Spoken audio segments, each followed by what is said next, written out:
నేను మీ వేదాధ్యయనం కానీ, వేద పఠనం కానీ, మీరు చేస్తున్న సేవ పట్ల కానీ, మీ సాధన పట్ల కానీ అపారమైన భక్తి గౌరవాలతో నేను ఒక ప్రశ్న అడగదలుచుకున్నాను స్వామి. ఇటీవల నేను ఒక విషయం విన్నాను. భద్రాచలం దేవస్థానం వారు కొంత మీరు చేస్తున్న సేవను ప్రశ్నించారనో ఏమో విన్నాను. ఏమిటి ఆ విశేషాలు ఏమైనా పంచుకోగలుగుతారా? తప్పకుండా అమ్మా. మేము 16వ తేదీ ఇక్కడ పరిసమాప్తి హోమం, 17వ తేదీ సీతారాముల వారి శాంతి కళ్యాణం. సో ఒక మా ఇన్విటేషన్ తీసుకొని పోయి అక్కడ ఈఓ గారికి ఇచ్చి ఇన్వైట్ చేశాం. ఈ పూజకి రావాలని చెప్పి ఆహ్వానించామమ్మా. సో ఇక్కడ వాళ్ళు చెప్పింది ఏంటంటే, మీరు భద్రాద్రి పేరు పెట్టుకొని, మా ఆలయాన్ని పేరు పెట్టుకొని మీరు విరాళాన్ని స్వీకరించి కోట్ల రూపాయలు మీరు వసూలు చేశారు అని వాళ్ళు చెప్తున్నారు. ఒకటోది. రెండోది ఏంటి అంటే, భద్రాద్రి అనేటువంటి ఒక వర్డ్ని దాన్ని తీసేయాలి అని చెప్తున్నారు.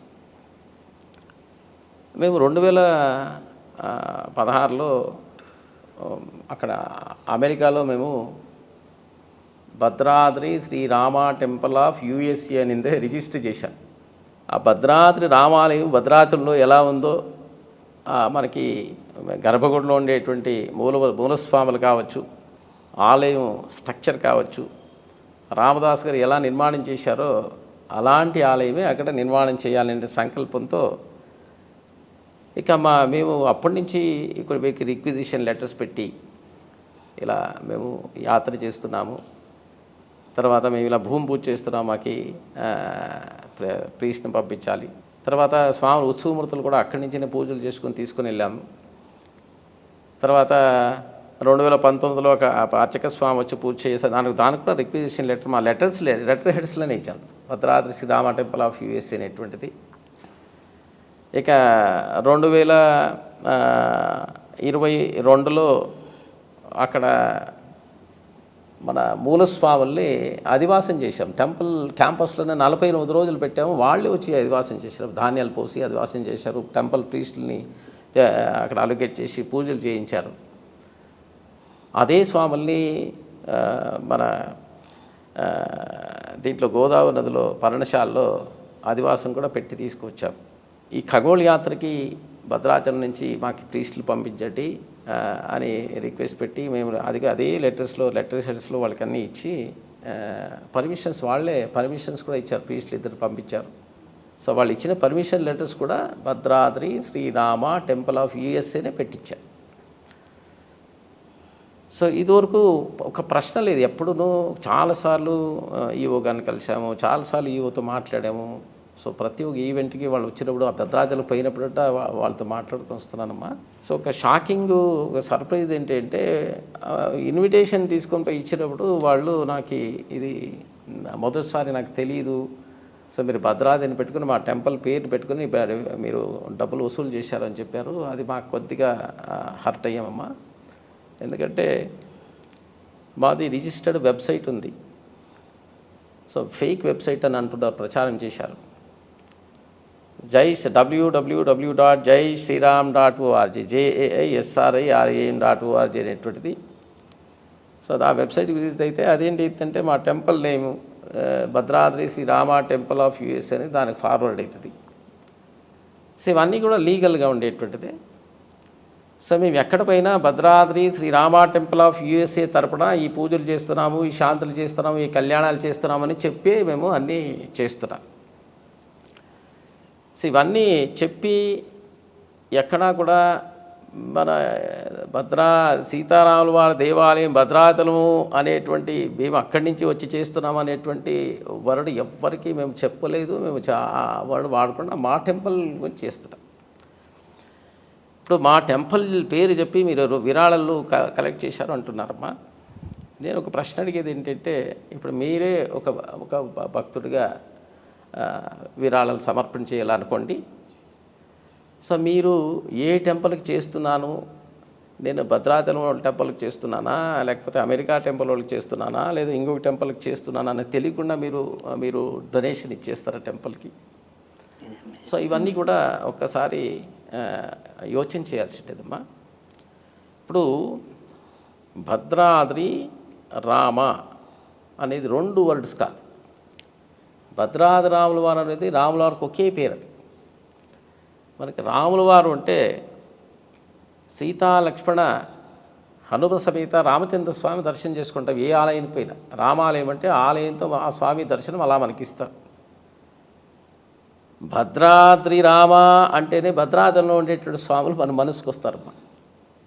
భద్రాద్రిలో ఉండేటువంటి మూల స్వాములు అలాంటి ఒక విగ్రహాల్ని కొన్ని వందల ఆలయాలు మన మన మన ఆంధ్రలో ఉన్నాయి, మన తెలంగాణలో కూడా ప్రతిష్ఠ చేశారు. సో ఆ ఒక ఆలయాల పేర్లు కూడా శ్రీ భద్రాద్రి రామాలయం మచిలీపట్నం, శ్రీ భద్రాద్రి రామాలయం కర్నూలు, ఏదో వాళ్ళ ఊరు పేరు పెట్టుకొని ఆ భద్రాద్రి రాముల వారి ఆలయం ఈ ఊరు అని పెట్టుకుంటారు. ఎందుకంటే ఆ స్వరూపం భద్రాద్రి రాముల వారి స్వరూపం కాబట్టి, ఆ మూలవర్లు కాబట్టి ఆ పేరుతోనే మనం పిలుస్తాం. ఇంకా భద్రాద్రి అనే పేరు దాన్ని తీసేస్తే రాముల వారు అంటే భద్రాద్రి రాముల వారు కారమా? సో అదే వాళ్ళకి చెప్పాము. ఇది భద్రాద్రి రామాలయం యుఎస్ఏని మేము పేరు కట్టుకుంటే అది మీ ఆలయం ఎలా అవుతుంది, మీ ఆలయం తరపున మేము విరాళాలు ఎలా తీసుకున్నట్టు అవుతుంది. అదొకసారి వాళ్ళు యోచన చేయాలి దాన్ని. ఇవన్నీ కూడా తర్వాత మూలస్వాముల్ని వెబ్సైట్లో పెట్టుకున్నారు అని అంటున్నారు. భద్రాద్రి మూలస్వాముల్ని ఒక పిక్చర్ వెబ్సైట్లో మీరు పెట్టుకుంటారని అంటున్నారు. సో వెబ్సైట్లో ఇప్పుడు మనకి భద్రాచలంలో మనం పోతే మన గుర్తుగా ఒక ఫోటో తీసుకొస్తాం స్వామివారిది. సో మన ఇంట్లో పెట్టుకుంటాము. ఎప్పుడు ఆ స్వామివారిని స్మరిస్తూ మనం దండం పెట్టుకుంటాం. అంతేకాకుండా ఈ అమెరికాలో నిర్మాణం అవుతున్న ఆలయం కూడా ఆ స్వాములు సేమ్ అదే మూర్తులే భద్రాచలంలో ఎలా ఆలయం నిర్మాణం చేస్తున్నారో ఆ మూలవర్లు కూడా అదే మూలవర్లే ఇక్కడ కూడా ప్రతిష్ఠ చేస్తున్నారు. ఇంకా వాళ్ళ మూలవర్లే వెబ్సైట్లో పెట్టుకున్నారు. ఇవన్నీ కూడా ఆరోపణలు చేశారమ్మా. సో దానికి నేనేం చెప్తున్నానంటే సమాధి రిజిస్టర్డ్ వెబ్సైట్ ఉంది, తర్వాత ఒక రిజిస్టర్డ్ ఆర్గనైజేషన్ ఇది, ధర్మబద్ధంగా ఆలయాన్ని నిర్మాణం చేస్తూ ఉండేటువంటి ఒక మార్గం ఇది. సో దీంతో చాలామంది వాలంటీర్స్ పనిచేస్తున్నారమ్మా. అందరినీ హర్ట్ చేశారు ఈ మాటల్లో. అంతేకాకుండా ఆ కళ్యాణం కూడా మేము పెట్టిన బ్యానర్స్ అన్నీ కూడా మొత్తం పెరికేశారు, భద్రాచలంలో తీయించేశారు. ఇంకా పోలీస్ వాళ్ళు వచ్చి అడుగుతూనే ఉన్నారు మమ్మల్ని. సో మీరు భద్రాద్రి పేరు పెట్టుకున్నారు అంటున్నారు, సో కళ్యాణం ఎలా చేస్తున్నారు అని ప్రశ్నిస్తున్నారు. మాకేంటంటే ఫైనల్గా వీళ్ళు కళ్యాణం ఆపే వరకు వచ్చేసింది అక్కడ. సో దైవానుగ్రహంతో రాముల వారు సీతమ్మ వారు ఆంజనేయ స్వామి పరివారము అనుగ్రహంతో సో నిర్విఘ్నంగా కళ్యాణం పూర్తి అయిందమ్మా. తర్వాత ఊరేగింపు కూడా పూర్తి చేశాం. సో ఈ ఆరోపణలు ఏం చేస్తారో అవన్నీ కూడా అది సత్యానికి దూరమైండేటువంటిది. అలాంటి పనులు మేము ఎప్పుడు చేయం. సో ఎందుకంటే కడుతూ ఉండేది రామాలయం, ధర్మ మార్గంలో ఒక రామాలయం నిర్మాణం చేయాలి, కానీ ఇలాంటి దారిలో చేసేటువంటి ఒక ప్రవృత్తి కానీ అది మాలో లేదమ్మా. అది చెప్తున్నాను. పరమ భాగవతోత్తముడైన భద్రాచల రామదాస్ వారు ఆలయ నిర్మాణం చేసి చెరసాల పాలయ్యారు. అంతటి మహానుభావుడికే అంతటి కష్టం తప్పలేదు కదా స్వామి. కాబట్టి ఇది కూడా తీరిపోతుంది. రాముల వారే ఈ కష్టాన్ని తీర్చి మిమ్మల్ని ముందుకు తీసుకెళ్తారు అని నేను భావిస్తున్నాను. రాముల వారు ఆలయం నిర్మాణం చేస్తున్నాము కాబట్టి ఆ రామరక్ష మాతో ఎప్పుడు ఉంటుందనే మా పూర్తిగా 100% నమ్మకం అమ్మా. అంటే రామదాస్ గారిని శిక్షించారు. ఎవరు శిక్షించారు అని మనం ఒకసారి చూస్తే ధర్మం తెలియనటువంటివి ఒక తానీషా రాజు. ఆయనకి ధర్మం అంటే ఏమి అప్పటికి తెలియదు ఆయనకి. సో కట్టిండేటువంటి రామాలయం మంచి కార్యం చేశారు అనేటువంటిది ఆయన చూడకుండా సో వేరే రీతిలో ఆయన తీసుకొని పోయితే జైల్లో పెట్టారు, ఆయన్ని శిక్షించారు. బాధలు పెట్టారు.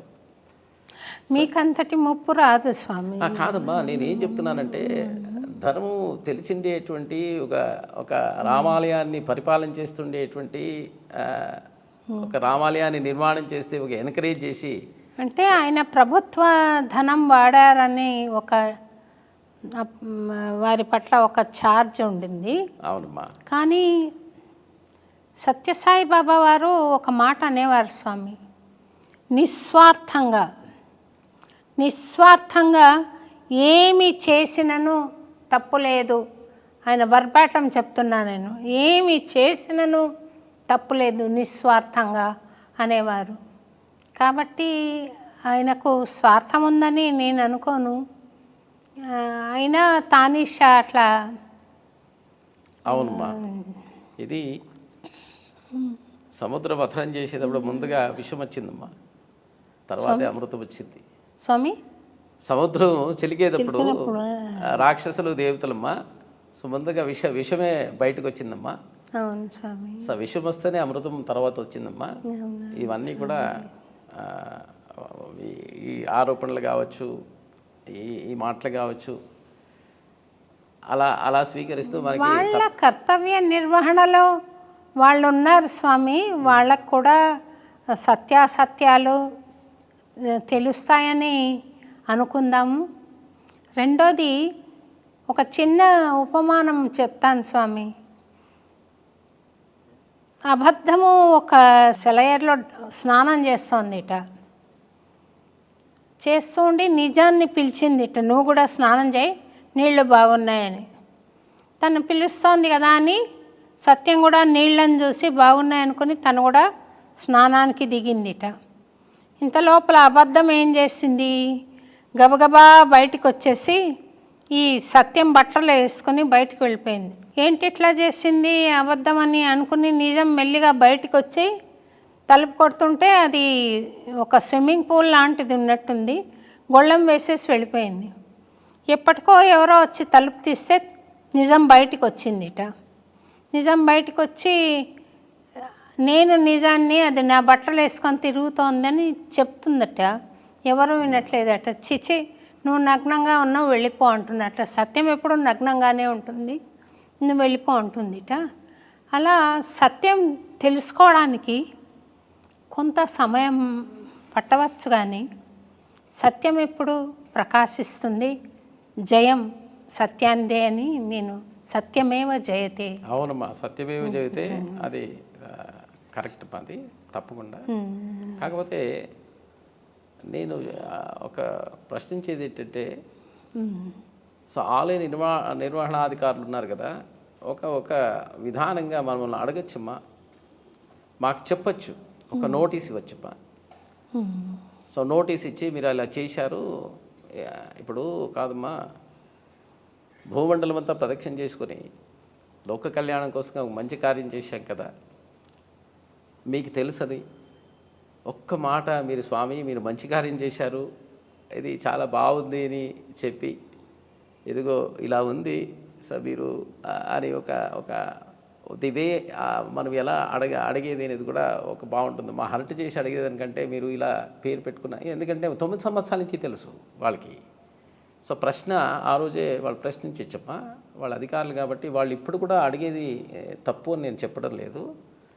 కాకపోతే ఇది పూర్తిగా వాళ్ళు చేసే ఆరోపణలకి మేము సమాధానాలు చెప్తున్నాం అమ్మా. సో అంతేకాకుండా ఇప్పుడు భద్రాద్రి అనేది తీసేయమంటున్నారమ్మా. నా ప్రశ్న ఏంటి అంటే, సో దానికి ఏదన్నా ఒక జీవో ఉందా, లేకపోతే ఏదైనా ఎండోమెంట్ యాక్ట్ కానీ లేదైనా డాక్యుమెంట్ కానీ ఏదైనా ఉంటే చూపండి, తప్పకుండా మేము దాన్ని పాలిస్తాం.